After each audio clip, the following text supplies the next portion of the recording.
No ano de 2010, Vito Nicastri, ou Senhor do Vento, um importante empresário italiano, estava descansando em sua luxuosa casa na Sicília, quando escutou fortes batidas em sua porta. Era a polícia. Acontece que Nicastri era fortemente ligado à máfia, e ele estava prestes a ter mais de 1,3 bilhões de dólares em bens adquiridos por meios ilegais, confiscados. Um valor recorde. Mas em que tipo de negócios esse homem estava envolvido? E o mais importante, o que é que um mafioso ainda faz nos dias de hoje? Bom, de manipulação de resultados de jogos, a venda de comida falsificada, parece que esses caras ainda continuam bem ocupados. Então pegue seu chapéu fedora, meu jovem, porque estamos prestes a entrar no submundo do crime. Ok, vamos começar do início. Quando as pessoas falam em máfia, elas não estão falando de uma única organização.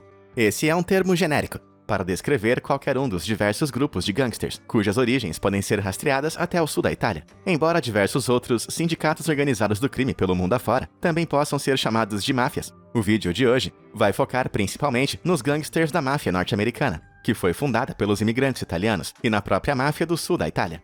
Durante seus dias de ouro, durante os anos 1950, a máfia norte-americana podia exercer a sua influência em todos os lugares do mundo. Eles formavam uma ampla rede de 26 gangues ou famílias dispersas por diversos estados nos Estados Unidos e corrompendo tudo que podiam colocar suas garras. No entanto, dos anos 1960 em diante, o governo norte-americano se desdobrou em esforços para tentar detê-los. Um a um, os mafiosos mais proeminentes foram sendo derrubados. E muitos deles escolheram delatar alguns companheiros em troca de uma redução em suas penas. Então, nos dias de hoje, a máfia norte-americana não está nem perto de ter a influência que teve no passado. No entanto, isso não quer dizer que eles desapareceram. Na verdade, as ditas Cinque Famiglie, que são as 5 famílias mais poderosas da máfia na cidade de Nova York, têm se mantido bem ocupadas. E do outro lado do Atlântico, seus parentes italianos também têm feito algumas coisas bem interessantes. Mas iremos focar nos Estados Unidos primeiro. Em sua essência, a máfia se importa com uma única coisa: fazer dinheiro. E eles não têm nenhuma ressalva a como fazer isso. Antigamente, isso significava violência nas ruas, ataques públicos e redes de extorsão, em que os bandidos garantiam segurança e proteção a todos que estivessem dispostos a pagar por isso.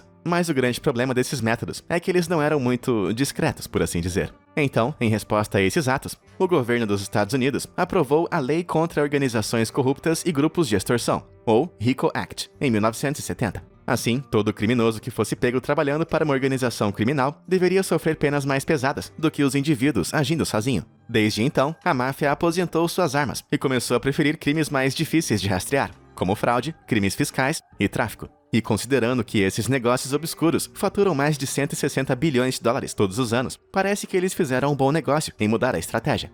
Dito isso, crimes fiscais não são bem uma novidade para a máfia. Eles só tiveram que se adaptar aos novos tempos. Por exemplo, com apostas. Os mafiosos começaram a investir em cassinos, ainda no começo dos anos 1930. O que eu quero dizer é que Las Vegas foi basicamente construída com o dinheiro da máfia. Mas o cenário mudou bastante desde essa época, principalmente graças ao advento das apostas online, nos anos 1990. No entanto, apostas online são proibidas em Nova York, onde as 5 famílias estão estabelecidas. Então, o que eles fizeram? Bom, eles simplesmente montaram cassinos online, em lugares onde eles são legalizados, como na Costa Rica. De lá, eles podem processar as apostas feitas em sua cidade natal. E como os computadores dos mafiosos fazem os dados passarem por inúmeros servidores diferentes, os fiscais têm dificuldades em seguir os rastros dessas operações escusas. Fazendo isso, a máfia ganha uma grana bem alta. Entre 2010 e 2011, somente a família Gambino faturou a bagatela de 1,7 milhões de dólares. Mas se você achava que a rede de crimes acabou por aí, você não poderia estar mais enganado. As apostas abrem as portas para outra fonte bastante imoral de renda: a agiotagem. Isso é quando alguém te oferece dinheiro, mas espera receber de volta uma quantidade muito maior do que o valor que foi emprestado. Veja bem, as pessoas que apostam podem entrar muito rapidamente em dívidas se a sorte decidir não sorrir para elas. E se eles estão gastando todo o pagamento assim que ele cai na conta, então nenhum banco vai querer emprestar um centavo. Mas adivinha só, o senhor da máfia vai. Só tem um detalhe: uma taxinha de juros simbólica de 200%. É o cenário perfeito. Você fisga as pessoas com seus sites de aposta. Elas gastam todo o dinheiro que têm para te pagar. E depois você as afunda ainda mais em dívidas, oferecendo empréstimos predatórios. Como eu não sou mafioso, eu não posso emprestar dinheiro ou garantir proteção para você. Mas eu posso garantir 100% de vídeos interessantes baseados em fatos, que vão satisfazer o seu vício por conhecimento. Então, clique nos botões de curtir e se inscrever, para que você nunca perca nenhum de nossos conteúdos incríveis. Tudo pronto? Maravilha! Agora, continuando. Onde foi que eu parei mesmo? Sim, empréstimos predatórios. Tem um pequeno problema em emprestar dinheiro para pessoas que vão apostar tudo na hora. Pode ser que elas não sejam capazes de te pagar. Mas é claro que a máfia sabe disso. Na verdade, eles estão contando com isso. Veja bem, se você tem uma dívida e você não pode pagá-la em dinheiro vivo, eles vão te obrigar a pagar de um outro jeito. E é precisamente assim que esse sindicato secreto começou a se envolver com o mundo dos esportes. Os membros das máfias são famosos por localizar atletas com vícios em jogos, emprestarem a eles centenas de milhares de dólares para alimentar esse hábito ruim e então oferecer uma forma fácil e barata de acabar com suas dívidas, manipulando os jogos. Normalmente, isso significa que o atleta corrompido deve jogar mal, contrariando as expectativas dos agentes de apostas e forçando o resultado do jogo em um rumo improvável, no qual os mafiosos apostam uma grana bem alta. E isso tem acontecido assim há anos. Na verdade, o agente de apostas e associado da máfia de Chicago, Donald Dawson, confessou ter manipulado os resultados de mais de 30 jogos da NFL nos anos 50 e 60. Mas como é que um desses criminosos manipuladores consegue se aproximar de jogadores? Bom, isso fica muito mais fácil quando eles já são amigos próximos dos próprios donos dos times. Até 1989, já havia sido descoberto que 26 donos e ex-donos de franquias da NFL tinham vínculos com os agenciadores de apostas e com o crime organizado. Esses caras não só se faziam de cegos, eles quase que certamente também tinham um dedinho nas manipulações. E quando alguma autoridade vinha xeretar para ver o que estava acontecendo, as investigações geralmente eram abafadas ou encerradas sem nenhuma explicação oficial. Esses donos de franquia com certeza sabiam muito mais do que estavam deixando transparecer. E você pode até pensar que, pelo menos, as pessoas diretamente responsáveis por manter o jogo justo estariam fora do esquema, mas não. Mesmo os juízes podem ser corrompidos. Tim Donaghy teve sua aposentadoria compulsória como árbitro da NBA, depois que foi descoberto que ele estava na folha de pagamento da família Gambino e estava manipulando os resultados dos jogos. Depois de exposto, Donaghy revelou que os Gambino ameaçaram machucar sua esposa e filhos se ele contasse a alguém sobre esse acordo. Então ele se tornou apenas mais um marionete, forçado a se manter em silêncio, enquanto a máfia abusava de sua posição de poder. Caramba, e eu achava que os árbitros eram pessoas boas. Hoje em dia, manipulações de jogos nas ligas principais são muito mais raras, mas as ligas menores, que são bem menos vigiadas, são muito mais propensas à corrupção. Somente em 2021, apenas na Liga Europeia de Futebol, os resultados de mais de 400 jogos foram sinalizados como tendo probabilidades suspeitas, e quase metade deles ocorreram nas ligas menores. E os rumores dizem que eles começaram a manipular até mesmo as apostas em jogos de esports, como nas competições de Call of Duty e Fortnite. Obviamente, eles não vêm a público admitir nada disso. Talvez eles não estejam prontos para serem chamados de nerds. Mas em 2020, apostas com probabilidades suspeitas nos esports cresceram incríveis 150% em relação ao ano anterior. Caramba! Mas mesmo que a manipulação de resultados de jogos renda mais de 120 milhões de dólares por ano para organizações criminosas, isso é pouco se comparado aos 1,7 trilhões que essa indústria faz todos os anos. Então, no grande esquema geral, a máfia acaba nem ganhando muita coisa. E para jogar sal na ferida, mais da metade dos estados norte-americanos já legalizou alguma forma de apostas em esportes. Então a máfia perdeu ainda mais o seu poder sobre o cenário das apostas online. Mas considerando que todo pagamento online deixa algum tipo de rastro que a polícia pode seguir, como é que a máfia consegue operar nessas plataformas? Bom, eles se aproveitam de alguns mercados financeiros encriptados, que permitem que o dinheiro seja movimentado de forma totalmente anônima.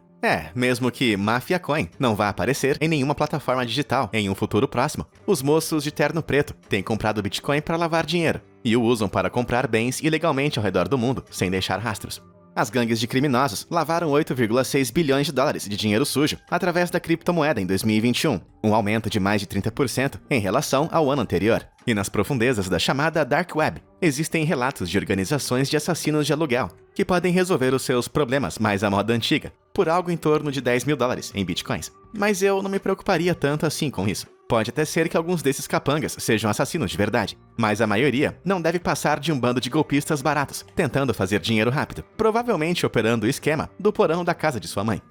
Lembre-se, a máfia tenta se manter o mais longe possível dos crimes violentos nos dias de hoje. Na verdade, eles geralmente ficam escondidos bem à vista, se infiltrando em negócios legítimos e os corrompendo de dentro para fora. Agora prenda o seu fôlego, porque essa investigação está para ficar muito mais mal cheirosa. Acredite ou não, esses fraudadores destemidos estão no negócio de coleta de lixo desde os anos 1950. Isso porque as cidades norte-americanas pararam de coletar resíduos comerciais, abrindo espaço para prestadores de serviços particulares. E digamos que a máfia não tem medo de fazer o trabalho sujo, e logo agarrou diversos desses contratos imediatamente, literalmente tornando-se lixeiros. No entanto, eles não ficaram particularmente felizes em ter que repartir os seus lucros com competidores legítimos. Quando a empresa Browning Ferries de gerenciamento de rejeitos, se instalou na cidade de Nova York. Em 1993, a esposa de um de seus altos executivos achou um presentinho em seu gramado. Uma cabeça de cachorro com um bilhete que dizia "Bem-vindos a Nova York". Fala sério, isso com certeza não foi só uma brincadeira.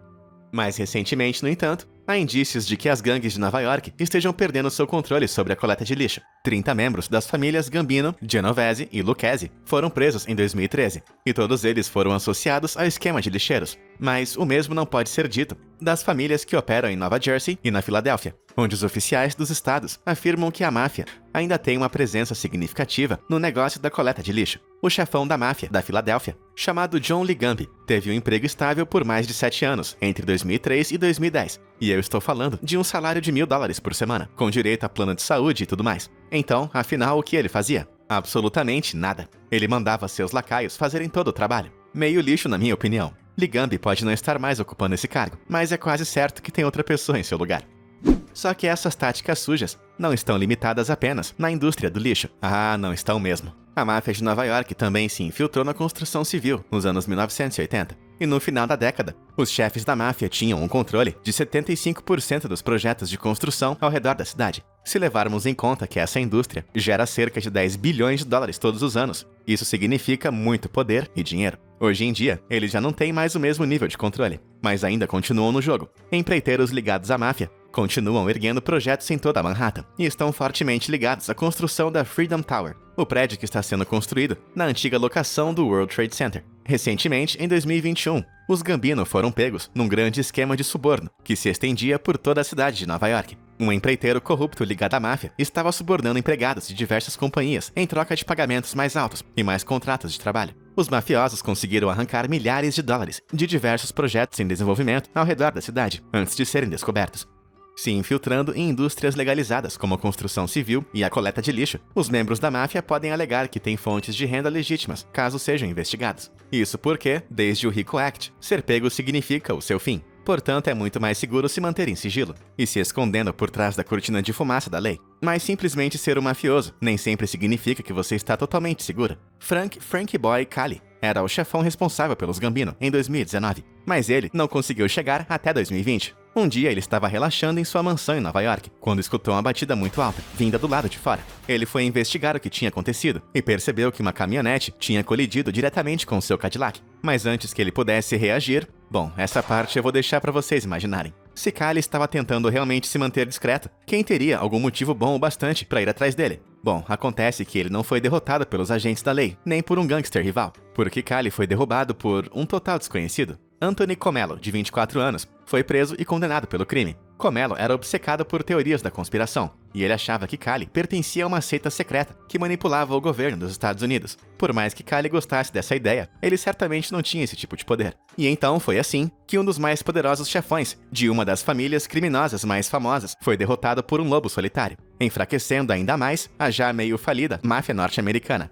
No entanto, enquanto a máfia norte-americana não passa de uma sombra do que costumava ser, do outro lado do Atlântico, na Itália, a história é bem diferente. Existem 3 grandes organizações da máfia italiana: a máfia siciliana, a Camorra e a 'Ndrangheta. E talvez essa última seja a mais poderosa de todas as organizações, da qual você nunca ouviu falar. Mas quão poderosos eles são? Bom, somente em 2013, eles eram uma empresa com o maior faturamento de toda a Itália, fazendo mais de $53 bilhões naquele único ano. Por incrível que pareça, isso é quase que o dobro do faturamento do McDonald's no mesmo ano. Parece que a máfia dos hambúrgueres não é pária para os italianos. E esses bandidos também são um pouco mais sofisticados do que seus parentes norte-americanos. Durante a pandemia do Covid-19, os negócios na Itália foram severamente impactados e muitas pessoas passaram por dificuldades. Então, adivinha só quem apareceu para ajudar? Surpresa! A máfia! Os mafiosos podiam ser encontrados nas ruas de Palermo, no sul da Itália, distribuindo comida para as pessoas e concedendo empréstimos a pequenos negócios que precisavam. Oh, que adorável! Só que não. A máfia não faz nada de graça. E quando chegou a época das eleições locais acontecerem, o senhor mafioso procurou todas as pessoas para quem ele tinha oferecido ajuda e exigiu que elas votassem em seu candidato favorito. De repente, os pequenos empréstimos se tornaram um influenciador no resultado das eleições. Além disso, uma vez que a máfia tenha colocado seu dinheiro em um negócio, eles começam a tomar o controle sobre tal negócio e o usam como uma forma de lavar dinheiro sujo. E eles também não costumam mirar baixo. Existem evidências convincentes de que a 'Ndrangheta conseguiu se infiltrar no sistema de saúde da Itália. O plano do governo italiano para a pandemia focava em fazer com que os trabalhadores de saúde fossem vacinados o mais rápido possível. Mas os números da primeira onda de vacinas são estranhamente altos na região sul, onde a máfia tem o maior poder de ação. Então é provável que os mafiosos estivessem coagindo os funcionários do sistema de saúde a priorizarem a vacinação de pessoas próximas a eles. Isso significa que as vacinas estavam sendo aplicadas em políticos, advogados e juízes corruptos, em vez de em pessoas idosas e vulneráveis, o que trouxe consequências devastadoras mais tarde. Os mafiosos italianos não estavam satisfeitos somente em tomar a vacina das pessoas. Assim como seus parentes norte-americanos, eles estão mais do que qualquer coisa atrás do dinheiro das pessoas. E eles se inspiraram em um dos maiores esquemas da máfia dos Estados Unidos para fazer isso. Olha só, lá em 1980, Michael Yupidon Francese operava um golpe absurdamente lucrativo. Graças a uma rede inteligente de empresas de fora do país, ele fornecia algo entre 1/3 e metade de todo o combustível da região metropolitana de Nova York. E ele não pagava nenhum imposto sobre nada disso. E nós estamos falando da venda de mais de 500 milhões de galões de gasolina todos os meses. Por isso, alguns relatórios apontam que Yupidon faturava estupendos 10 milhões de dólares toda semana. Caramba! Voltando para a Itália, 20 anos mais tarde, nós finalmente chegamos ao empresário italiano Vito Nicastri. Você deve se lembrar que eu falei dele no começo do vídeo. Nicastri já havia acumulado um enorme montante de dinheiro com a indústria energética, mas gasolina é coisa do passado. Em vez disso, Vito entrou para o setor de energia renovável, mais especificamente, usinas eólicas. Investigadores alegam que Nicastri estabeleceu relações com os mafiosos para expandir o seu poder e suas posses. Em pouco tempo, ele aparentemente estava tão enrolado com a máfia que todo o seu negócio de energia estava se tornando um grande esquema de lavagem de dinheiro sujo. Mas ele foi encontrado e preso, e um total admirável de mais de 1,3 bilhões de dólares em bens foram apreendidos. Isso com certeza é muita coisa, mesmo para um cara cujo apelido é o Senhor do Vento. Apesar de, no fim das contas, não terem sido capazes de provar a sua vasta ligação com a rede da máfia, foi descoberto que Nicastri tinha um tal de Matteo Messina Denaro em sua folha de pagamento. E, por um acaso, Denaro é um dos chefões por trás da máfia siciliana. E essa é uma relação bastante complicada de se ter. Denaro estava em fuga desde 1993, depois de planejar diversas explosões por toda a Itália. E ele continua seguindo firme na lista internacional de bandidos mais procurados. Não é nenhuma surpresa dizer que ele não estava de forma alguma envolvido com as usinas eólicas por conta dos benefícios para o meio ambiente. Assim como Nicastri, ele só estava interessado na grana. Veja bem, a União Europeia exige que todos os 27 países membros, incluindo a Itália, tenham pelo menos 1/5 de seu consumo de energia oriundo de fontes renováveis. Então o governo italiano começou a distribuir muito dinheiro para as empresas, para que elas construíssem usinas eólicas. Assim, essas empresas se tornaram maneiras fáceis e baratas para a máfia fazer lavagens de dinheiro. E os motores desse negócio continuaram rodando, ou girando, se você preferir. As autoridades responsáveis por fazer todos os procedimentos legais de fiscalização dessas empresas são mais folgadas do que calças velhas que minha sogra usa para esconder o seu traseiro gordo. Isso significa que a máfia conseguiria operar o seu esquema relativamente livre de qualquer amolação. Imagine por um segundo que você é um mafioso. Existe uma nova indústria lucrativa que não está sendo vigiada por nenhuma autoridade e que está sendo financiada pelo governo. Isso é bom demais da conta. Mesmo assim, essa indústria ainda tem uma perspectiva de crescimento, com ganhos estimados em quase 200 bilhões de dólares até 2025. Isso está ficando cada vez mais atrativo para a máfia. Embora a gente não saiba quanto dinheiro investido veio efetivamente da máfia, mais de 92% das usinas eólicas da Itália ficam nas ilhas e na região sul, que são as áreas de maior atuação da máfia. E se eu tivesse que apostar, eu diria que é muito dinheiro. Mas o que acontece quando os concorrentes legais instalam usinas eólicas nos territórios da máfia? Bom, um empresário local chamado Salvatore Moncada fez isso. E em 2007, incendiários colocaram fogo em uma de suas usinas, causando um prejuízo brutal de mais de 4 milhões de dólares. Caramba! A máfia certamente está por trás desse ataque. E a ordem pode muito bem ter vindo de Vito Nicastri.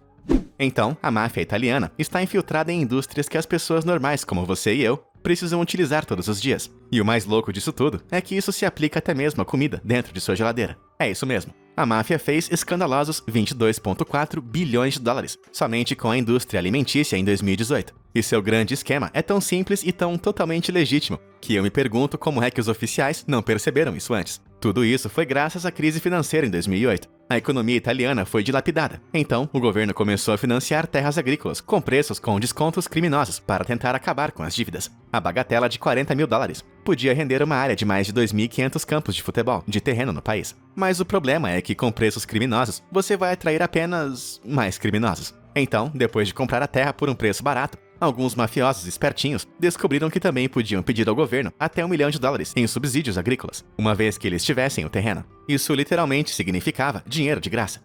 É claro que esses subsídios agrícolas não foram usados para melhorar as fazendas. Na verdade, as áreas agrícolas da máfia geralmente são áreas totalmente inseguras. Isso porque os mafiosos podem faturar todos os anos mais de 20 bilhões de dólares com contratos de despejo, simplesmente enterrando lixo tóxico em suas terras. Legal, hein? Acho que não é necessário dizer que isso é péssimo para os animais que compartilham essa mesma área. Em 2008, o rebanho de búfalos de 66 laticínios teve que ficar em quarentena, quando altos índices de dioxina foram encontrados no leite. Dioxina é um composto químico que foi associado a diversos problemas graves de saúde, e o escândalo fez com que as vendas de mussarela caíssem em mais de 50% em toda a Itália. E todos os indícios apontam para Camorra, a família mafiosa que assumiu o controle do descarte de lixo industrial na região de Nápoles e transformou o lugar em seu próprio lixão pessoal. Ah, tinha que ser o queijo. Mas laticínios contaminados são apenas a ponta do iceberg. A fraude dos alimentos tem tomado todos os tipos de comidas mais comuns da Itália há anos. Membros da máfia já foram encontrados comprando azeite barato na África e desodorizando o produto com agentes químicos para se livrarem do cheiro e do sabor estranhos. Eles então reembalavam o produto como se fosse uma marca italiana mais cara de azeite extra virgem, antes de enviar a carga para ser vendida nos Estados Unidos. Por sorte, o azeite adulterado foi descoberto antes que o plano pudesse ser concluído. Mas essa foi apenas uma das tentativas, e o azeite de oliva está longe de ser o único problema. Eles também tentaram falsificar mais de 40 mil galões de vinho tinto barato, em um esquema parecido, colocando um rótulo mais caro nas garrafas e tentando vender o produto como sendo o mundialmente famoso Brunello di Montalcino. E eles poderiam ter ganhado substanciais 5 milhões de dólares de lucro. No entanto, o vinho foi encontrado pela polícia de Toscana e o esquema foi desfeito. Infelizmente, no entanto, nem todos os esquemas da máfia são desfeitos tão facilmente. Eles também são conhecidos por colocar ácido cítrico em frutos do mar estragados, para encobrir aquele cheiro de podridão antes de vender o produto. Eca! E isso não é tudo, porque eles também clareiam artificialmente queijos baratos com... detergente, para ser vendido como mussarela. Acho que eu vou vomitar. Depois de toda a polêmica da pizza com abacaxi, acho que podemos concordar que ninguém quer uma pizza com detergente. A essa altura, é seguro dizer que a máfia italiana não está nem um pouco preocupada em colocar a saúde das pessoas em perigo se for para fazer dinheiro rápido. Mas eles também podem ficar muito felizes em fazerem parcerias com outras máfias. Em 2014, a 'Ndrangheta foi exposta por se associar aos Gambino e aos cartéis mexicanos para tentar contrabandear produtos ilegais para Nova York, subornando os fiscais do porto com mais de 275 mil dólares para que eles fizessem vista grossa. Eles queriam levar mais do que 500 quilos de contrabando para dentro da cidade, escondidos em caixas de peixe congelado. Outros carregamentos foram encontrados até mesmo na Malásia e continham mais de 7 milhões de dólares em produtos ilegais. De fato, um pouco mais perto de casa, a 'Ndrangheta controla incríveis 80% das rotas de contrabando ilegais da Europa, o que significa que praticamente nada entra ou sai sem seu conhecimento. Esse comércio europeu sozinho é o responsável por sua maior fonte de renda, fazendo mais de 27 bilhões de dólares todos os anos. Então, sim, a máfia norte-americana pode estar significativamente menos poderosa hoje em dia, em comparação ao que foi no passado. Mas a máfia italiana está tão bem estabelecida que é até difícil imaginar o futuro da Itália sem eles. Recentemente, em 2019, a polícia prendeu mais de 300 pessoas sob a suspeita de serem membros da 'Ndrangheta, de forma assustadora. Entre eles estavam um prefeito, um oficial do partido político e até um comandante da polícia. Mas será que essas prisões vão fazer muita diferença? Essas são apenas algumas maçãs podres, mas a corrupção está por todos os lados. Quando uma pessoa é presa, uma outra aparece na hora em seu lugar. É como um grande jogo de caça aos mafiosos que nunca tem fim. E eu tô começando a achar que eu devia ficar quieto. Acho que eu já falei demais. E nunca se sabe quem pode estar ouvindo. Caramba, nós conseguimos chegar vivos ao fim do vídeo de hoje. Mas e você? Qual desses negócios obscuros da máfia mais te surpreendeu? Diz aí nos comentários abaixo. Muito obrigado por assistir e até a próxima.